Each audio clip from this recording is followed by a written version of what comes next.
জয় গুরু বন্দে পুরুষোত্তমম। বিজয়দাস শ্রী শ্রী ঠাকুরকে বলছেন, আমার লাভটাকে লোসকান বলে মনে করব, আর লোসকানটা লাভ বলে মনে করব কিভাবে, তা তো বুঝতে পারি না। শ্রী শ্রী ঠাকুর বলছেন, আমাদের জীবনের আদর্শ উদ্দেশ্য যাই তা দিয়েই তো হবে আমার লাভ ক্ষতির বিচার। একটা সতী নারীকে কেউ যদি বলাৎকার করে আসে, তাহলে সে প্রাণের বিনিময়েও যদি সতীত্ব রক্ষা করতে পারে, সেটাকেই মনে করব যে তার লাভ। আর এই বোধ এবং বিচারকে কি তুমি ভুল বলতে পারো? নগেনদা বলছেন, আপনার কথায় আমার একটা গল্প মনে পড়ল। শ্রী ঠাকুর কি গল্প সেটি বলতে বললেন। শিবস্ব রাজা স্ত্রী চিন্তা এক সময় সতীত্ব রক্ষার জন্য কুরূপা হওয়ার বর প্রার্থনা করেছিলেন। বলতে শুরু করেন, শিবস্ব ছিলেন রাজা, তার স্ত্রীর নাম ছিল চিন্তা।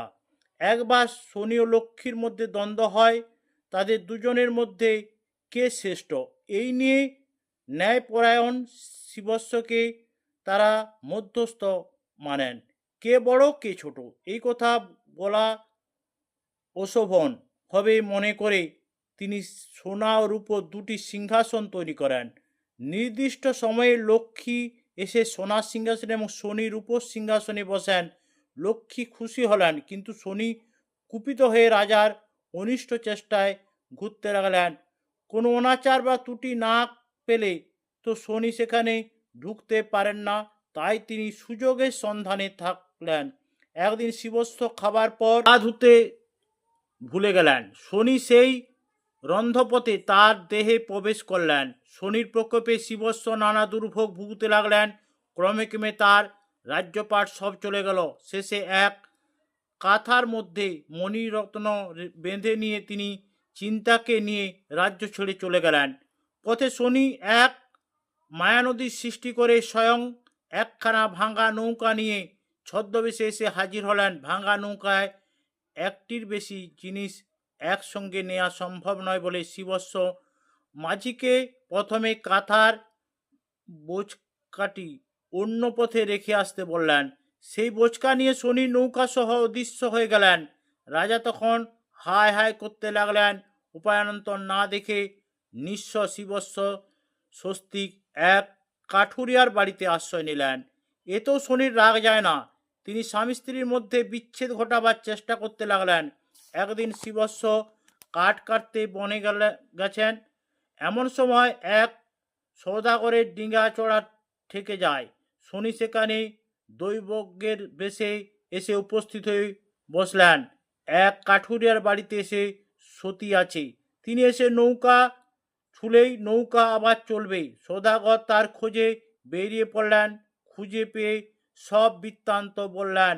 চিন্তা ভাবলেন, দিনগত পাপ ক্ষয় ছাড়া কারও তো কোনো উপকার করতে পারি না।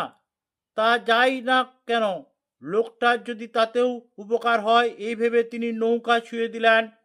যেমনি ছোঁয়া অমনি আবার নৌকা চলতে লাগলো। আবার যদি কোথাও নৌকা চড়ায় ঠেকে যায় এই ভয়ে সদাগর জোর করে তাকে নৌকায় আটক করে রাখলেন। সদাগরের ভাব গতিতে চিন্তার ভালো মনে হলো না।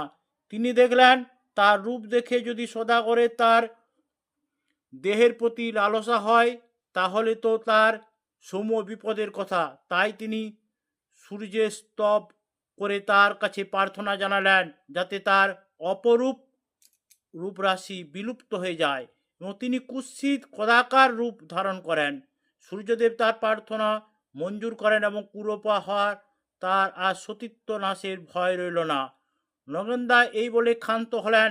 সবাই সাগ্রহে শুনছিলেন তার গল্প। সেইতে লক্ষ্য করে শ্রী শ্রী ঠাকুর বললেন, বাঁকাটুকুও বলেন না, বেশ তো ভালো গল্প।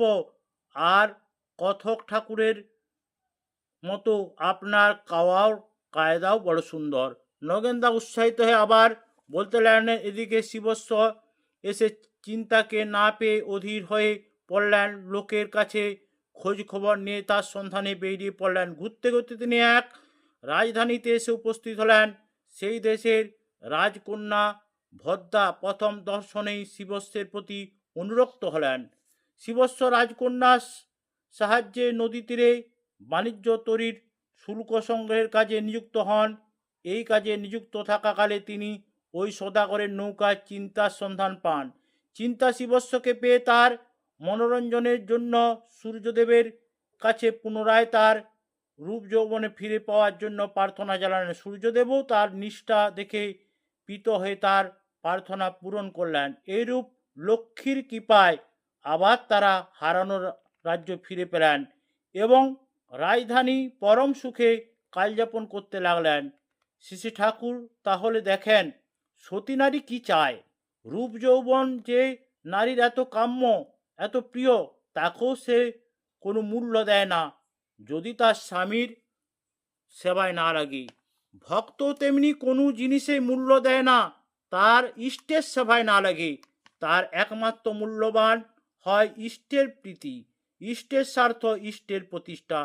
ওই মানদণ্ডে মেপে মেপে সে যা কিছুর মূল্য নির্ধারণ করে, অন্য কোনো লাভ বা মোহ তার থাকে না।